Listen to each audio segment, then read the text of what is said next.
विद्यार्थियों, आज हम हिंदी कुमार भारती 9वीं कक्षा की दूसरी इकाई का 11वां अद्भुत वीर ये कविता लेने वाले हैं, जिसकी विधा है खंड काव्य अंश और रचनाकार है रामधारी सिंह दिनकर। विद्यार्थी विभाग 1 के अंतर्गत मैंने आपको इस खंड काव्य की थोड़ी जानकारी दी थी। अब मैं आपको आगे की जानकारी देने वाली हूँ। विद्यार्थियों, खंड अद्भुत वीर ये एक खंड काव्य मैंने आपको बताया है। विभाग 1 में मैंने आपको इसकी जानकारी दी है। थोड़ा सा इसका सारांश बता देती हूँ।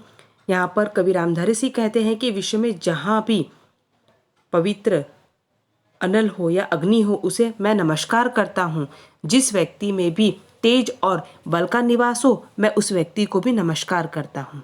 जंगल में फूल किसी भी शाखा में खिले, वह नमस्कार करने योग्य है। विद्वान लोग गुणों का और शक्ति का मूल नहीं खोजते। कवि के अनुसार जो व्यक्ति ऊंच नीच का भेद नहीं मानता, वह सच्चा ज्ञानी है। जिसमें दया धर्म की भावना हो, वही पूज्य प्राणी है। क्षत्रिय वही कहलाता है जिसमें निर्भयता की आग भरी हुई हो। जो व्यक्ति तप और त्याग करता है, वही श्रेष्ठ ब्राह्मण कहलाता है। कवि आगे की पंक्ति में कहते हैं कि कवि के अनुसार तेजवान व्यक्ति गोत्र बतलाकर सम्मान नहीं खोजा करते, वे तो अपना कर्तव्य दिखलाकर सम्मान और प्रशंसा पाते हैं।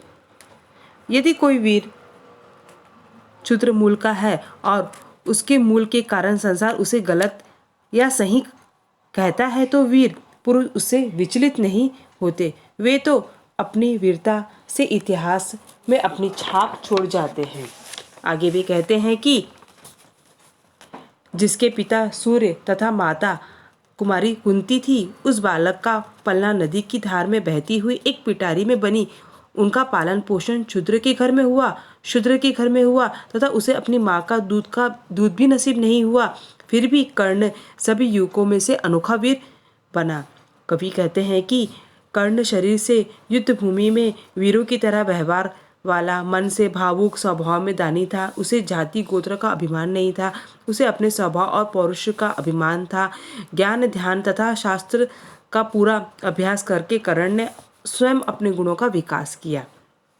कवि कहते हैं कि कर्ण नगर में शोर शराबे तथा पूरी परिजन से दूर कठिन साधना में तन मन लगा रहा था। वह हमेशा अपनी समाधि के लिए में लगा रहता था तथा अपने कर्म में व्यस्त रहता था। ऐसे कर्ण लोगों की आंखों में दूर जंगली फूल भी की तरह खिला। यहाँ पर उन्होंने बताया था। उसके आगे कि मैं आपको थोड़ी सी जानकारी देने वाली हूँ। विद्यार्थियों, यहाँ तक कि मैंने आंखों से दूर, यहाँ तक कि मैंने समझाया था। अब मैं आपको यहाँ से बताने वाली हूँ। यहाँ से आप देखिए, नहीं फूलते कुसुम मात्र राजाओं के उपवन में, अमित वार खिलते वे पुर से दूर कुंज कानन में। समझे कौन रहस्य, समझे कौन रहस्य, प्रकृति का बड़ा अनोखा हाल। गुदड़ी में रखती चुन चुन कर बड़े कीमती लाल। जलत पटल में छिपा, किंतु रवि कब तक रह सकता है। युग की अवहेलना सुरमा कब तक सह सकता है। पाकर समय एक दिन आखिर उठी जवानी जाग। फूट पड़ी सबके समक्ष पौरुष की पहली आग। रंगभूमि में अर्जुन था जब समा अनोखा बांधे, बड़ा भीड़ भीतर से सहसा कर्ण सरासन साधे। कहता हुआ तालियों से क्या रहा गर्व में फूल, अर्जुन तेरा सुयश अभी क्षण में होता है धूल। अब इसके थोड़े कठिन शब्द के आपको मैं अर्थ बता देती हूँ। जैसे कि यहाँ पर बताया गया है कुसुम, कुसुम का अर्थ होता है फूल, पुष्प, सुमन। मात्र, मात्र यहाँ पर मात्र का अर्थ है केवल। उपवन, उपवन का अर्थ है बगीचा, उद्यान। अमित, अमित का अर्थ असंख्य, जिसकी तुलना ना की जाए। पुर, पुर का अर्थ है नगर। कुंज, कुंज यानी लताओं से बना झुरमुट। कानन, कानन का अर्थ है जंगल। रहस्य, रहस्य यानी भेद, अनोखा यानी विचित्र। जलद यानी बादल, पलट, पटल, पटल यानी सतह या तल, रवि, सूर्य, अवहेलना, अवहेलना यानी अपमान, पौरुष, पौरुष का अर्थ यहाँ बताया गया है मर्दांगिनी या पुसंकता। उसके बाद है सरासन, सरासन का अर्थ यहाँ बताया गया है धनुष्य बाण। ठीक है, इस तरह से आपको ध्यान में रखना है कि मैं जो आपको कठिन शब्द का अर्थ बता रही हूँ उसका अर्थ आपको ध्यान में रहना चाहिए। अब यहाँ पर कवि रामधारी सिंह क्या कहते हैं, अब यहाँ पर हम देखेंगे। कवि दिनकर के अनुसार केवल राजाओं के बगीचे में ही फूल नहीं खिलते। कवि कहते हैं कि आप हमेशा ये सोचो कि जो बहुत बड़े रहते हैं, राजा रहते हैं, उनके घर ही फूल खिलते। कवि का कहना है यहाँ पर गलत कहते हैं कि ऐसा नहीं कि सिर्फ राजा के घर भी फूल खिलते हैं, कई बार वे नगर से दूर जंगल के कुंजों में भी खिलते हैं। प्रकृति का खेल विचित्र होता है, वह गुदड़ी में चुन चुनकर होनहार बच्चों को छुपा कर रखती है। यानी कि गुदड़ी है उसे वो जो होशियार बच्चे रहते हैं उसे वे चुन चुन कर रखती है। कवि कहते हैं कि सूर्य कब तक, कवि कहते हैं कि सूर्य कब तक बादल में छुपा रह सकता है, सूर्य कब तक बादल में छुप कर रह सकता है। समसामयिक लोगों से अपना अपमान कोई वीर कब तक झेल सकता है। कहने का तात्पर्य यह है कि एक समय आता है जब वीर पुरुष प्रतिरोध करते हुए उठ खड़ा होता है। आखिर कर्ण भी जवानी एक दिन जाग उठी और सबके सामने उसकी पौरुष सामर्थ्य की पहली आग प्रज्वलित हो उठी। जब अर्जुन पेछार से अपने युद्ध कौशल में अनोखा समाय बांधे हुए था, उसी समय धनुष्य बाण साधे हुए कर्ण भीड़ के भीतर से आगे आया। उसने आते ही अर्जुन को संबोधित करते हुए कहा, हे अर्जुन, तालियों की गड़गड़ाहट के बीच गर्व के कारण प्रसन्न मत हो। तुम्हारा यह यश मैं अभी क्षण भर मिट्टी में मिला देता हूँ। यानी यहाँ पर अर्जुन की यहाँ पर तारीफ हो रही थी, क्यों? क्योंकि वो बड़ा कुल का था और जो कर्ण था वो उसे पता नहीं था वो कौन से, वो क्षत्रिय कुल का था मगर उसे पता नहीं था। तो ऐसा लगता था कि बड़े कुल वाले को ऐसा था कि ये अर्जुन ही शक्तिशाली है, मगर यहाँ पर जो छोटे वर्ग का है, निम्न वर्ग का यहाँ पर कर्ण आता है और वो कहता है कि तुमसे बड़ा भी, यानी कि तुम्हारा ये यश अभी क्षण में मिट्टी में मैं मिला देता हूँ, यानी कि तुम प्रसन्न मत हो। इस तरह से वह बताता है। आगे ध्यान में यहाँ पर इससे आधारित जैसे आपसे प्रश्न पूछे जाएंगे। परीक्षा के समय क्या दिया जाता है कि हमें यहाँ तक की पंक्ति दे दी जाती है और इसके आधार पर बोलते हैं कि निम्नलिखित पंक्ति पढ़कर या निम्नलिखित पद्यांश पढ़कर सूचना के अनुसार कृतियाँ करो। तो आपको दिया जाएगा जैसे कि पहले आकृति पूर्ण करो। आकृति पूर्ण करने में आपको पूछा जाएगा कवि दिनकर के अनुसार कुसुमों के खिलने के स्थान। अब यहाँ पर मैंने आपको बताया था कि कुसुम कहाँ पर खुलते हैं, यानी कि फूल कहाँ कहाँ खुलते हैं। तो आप कहते हैं राजा के उपवन में और जंगलों के कुंज में। यहाँ पर राजा के जो महलों में मैंने आपको बताया था और जंगल में, तो ये दो जगह, तो आपको खाली राजा के घर और जंगल, ये दो चीज़ अगर आप याद रखोगे तो आपको इसके उत्तर आसानी से याद हो जाएंगे। फिर आपको प्रश्न पूछा जाएगा, आकलन कृति में पूछा जाएगा कि उत्तर लिखिए। जैसे कि आपको उत्तर पूछेगा, बादल के पीछे अधिक समय तक यह छिपा नहीं रहता। कौन नहीं रहता? मैंने अभी आपको बताया था कौन नहीं रहता बादल अधिक समय तक, कि कौन छुपा नहीं रह सकता। आपको इसके अंदर से उत्तर ढूंढना है और इसका उत्तर आएगा कि वह अधिक समय तक के सूर्य है। यहाँ पर दिया है ना, सूर्य अधिक समय तक के बादल के पीछे नहीं छिप सकता। उसके बाद है युग की अवहेलना, यह अधिक समय तक नहीं सह सकता। अब कौन नहीं सह सकता? शूरमा और वीर, जो वीर रहते हैं वो युद्ध की अवहेलना यह अधिक समय तक के नहीं सह सकते। उसी तरह से सरासन साधकर कर्ण उस समय आगे बढ़ा। कब बढ़ा वह? जब अर्जुन तालियों की गड़गड़ाहट के बीच गर्व महसूस कर रहा था, तब अचानक ही कर्ण वहां पर आता है और अपना धनुष्य बाण लेकर खड़ा हो जाता है। ये आप इस तरह से इसका उत्तर लिखोगे। और प्रश्न पूछेगा, रंगभूमि में कर्ण द्वारा कही गई बातें। इस रंगभूमि में कर्ण ने कौन सी बातें कही थी?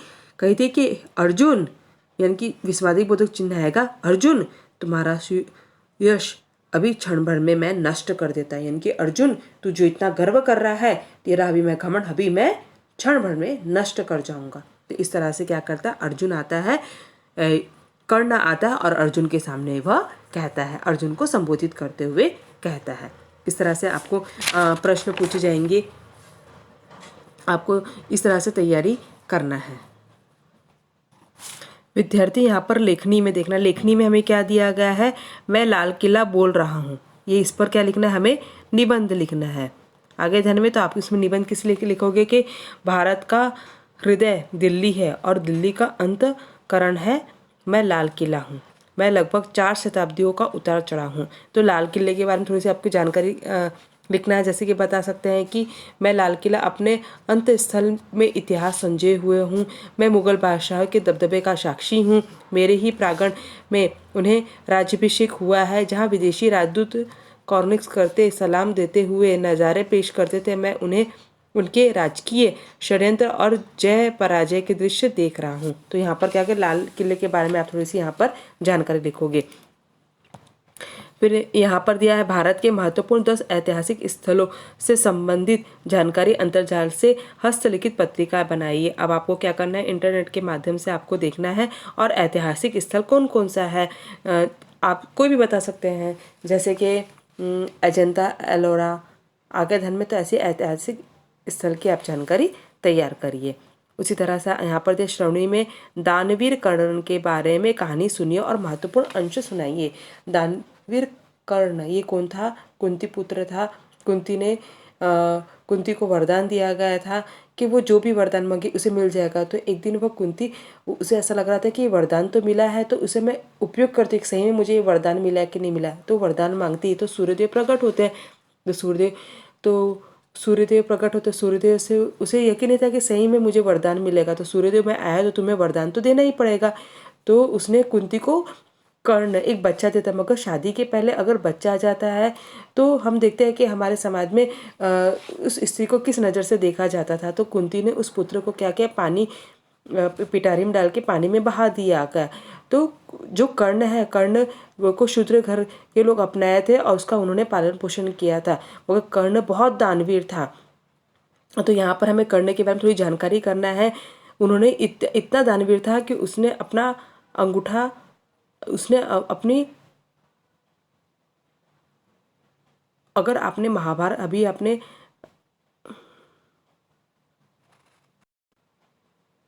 यहाँ पर थोड़ा सा कुंती के बारे में ही मैंने आपको बताया है, तो कुंती पर थोड़ी और जानकारी दे दी। जैसे कि मैंने आपको पहले भी बताया है कि विवाह के पहले कुंती को यह कर्ण के रूप में जन्म बच्चा प्राप्त हुआ था, सूर्य देवता ने उसे दिया था। मगर शादी के पहले अगर बच्चा आपके पास रहा तो समाज उसे गलत नज़रों से देखता है। तो कुंती ने कर्ण को एक झांपी में रखकर नदी में बहा दिया था।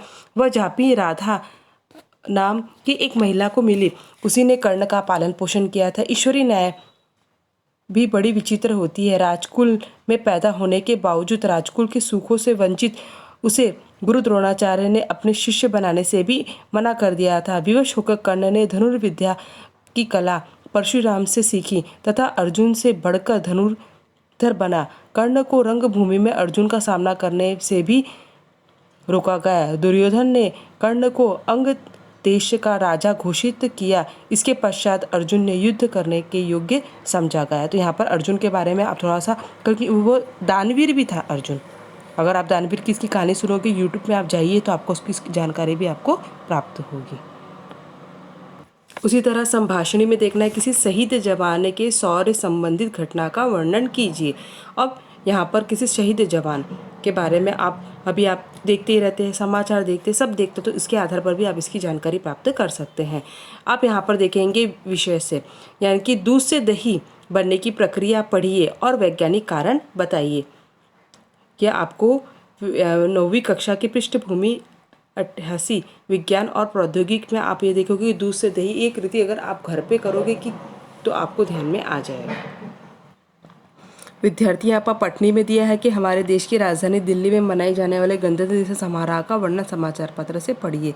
यह आपको समाचार पत्र में देखना है, आपको उसको और अच्छे से जानकारी प्राप्त होगी। उसी पाठ से आगे हमारे देश की ऐतिहासिक वस्तुएं हमारी धरोहर है, इसकी समीक्षा हेतु आप उपाय की सूची बनाइए। क्या करेंगे, हम अपने वास्तविक धरोहर को हमें किस तरह से रखना है, उसकी सुरक्षा के लिए हमें क्या क्या करना चाहिए, उसे नुकसान नहीं करना चाहिए, उसे सुरक्षित रखना चाहिए, उसका सम्मान करना चाहिए। तो इन धरोहर वस्तु को हमें क्या करना चाहिए, उसकी रक्षा करनी चाहिए। ये करोगे। सूचना के अनुसार कृति करने के अंतर्गत संजाल पूर्ण करने के अंतर्गत यहाँ आया है। जैसे कि पहला दिया गया है संजाल पूर्ण करो। कर्ण के नाम, मैंने कर्ण के नाम आपको बताए थे। कर्ण के नाम क्या था, सूर्य। कर्ण का नाम मैंने आपको पहले बताया था, सूर्यपुत्र, वानवीर, राधे या अंगराज, ये उसके नाम थे। उसके बाद आकृति पूर्ण करो, इसके अंदर श्रेष्ठ ज्ञानी कौन था, ब्राह्मण। सबसे यहाँ पर जिसमें दया हो, जिसमें दया हो वो कौन कहलाता है। तो आपको मैंने इसका उत्तर पहले भी आपको मैंने बताया था। तो इसके अंतर्गत आप यहाँ पर लिखोगे जिसमें दया हो, तो यहाँ पर क्या लिखोगे, पूज्य प्राणी। तो यहाँ पर आप क्या लिखोगे, पूज्य प्राणी। और क्षत्रिय वही जिसमें तप निर्भरता या तप त्याग हो, क्षत्रिय वही। और सबसे आखिरी में क्या, श्रेष्ठ ब्राह्मण वही है जिसमें तप और त्याग हो। तो इस तरह से आप क्या करोगे, आकृति पूर्ण करोगे। उसके बाद यहाँ पर दिया है ग में करने की विशेषता। करने की विशेषता भी हमने यह प्रश्न उत्तर पहले हल कर चुका किया है। करने की विशेषता ये थी कि वह क्या था, तन से समरशूर, मन से भावुक, स्वभाव से दानी और शील और पौरुष का अभिमानी था। तो ये भी हमने बताया था आपको। क ख ग घ में है यहाँ पर साम्य, ये भी हमने किया है। साम्य के अंतर्गत आपको यहाँ पर लिखना पड़ेगा। जैसे कि यहाँ दिया गया है साम्य। तो साम्य के यहाँ पर पहले के दोनों समरशूर और दोनों श्रेष्ठ धनुधर, इस तरह से आप लिखोगे। फिर यहाँ पर कर्ण और अर्जुन, तो यहाँ पर पहला पॉइंट में क्या लिखेंगे, सूतपुत्र युद्ध कौशल स्वयं सीखा, यहाँ लिखोगे। दूसरे में क्या लिखोगे, राजपुत्र युद्ध कौशल द्रोणाचार्य से सीखा। तो इस तरह से आप क्या करें, कर्ण अर्जुन यहाँ पर आपको लिखना है। ये आपका हो गया। उसके बाद यहाँ पर दिया गया है कि च भिन्नार्थक शब्द वाक्य में प्रयोग करो। यहाँ पर जैसे कि जल का क्या होता है, जलद का बादल, यानी कि वर्षा ऋतु में आकाश में बादल छाए रहते हैं। तो इस तरह से जैसे पुष्प का है, पूजा करते समय पुजारी देवता के चरण में फूल चढ़ाते हैं। तो इस तरह से आप इसका उपयोग कर सकते हो। उसके यहाँ तुकांत शब्द लिखिए। अब तुकांत में हम क्या क्या लिखेंगे, तुकांत शब्द में क्या आएगा, जैसे कि अनल को, बल को, आग को, त्याग को, क्षीर, वीर, फूल, धूल। तो ये क्या, तुकांत शब्द। फिर कविता में प्रयुक्त विराम चिन्ह के नाम लिखो। और कविता में आपको पता है कि कौन कौन से विराम चिन्ह रहते हैं, जैसे कि पूर्ण विराम, ठीक है, आपको विद्यार्थी ये पता है। तो पूर्ण विराम, विस्मयादि बोधक चिन्ह, प्रश्न चिन्ह, कोष्टक चिन्ह, दोहरा अवतरण चिन्ह, विभाजक चिन्ह, अल्प विराम चिन्ह। तो ये जो चिन्ह है वो चिन्ह के नाम आप लोगों को लिखना है। तो यहाँ पर हमारी ये काव्य हमारा संपूर्ण होता है। आपको नोटबुक के अंदर इसके प्रश्न के उत्तर लिखना है।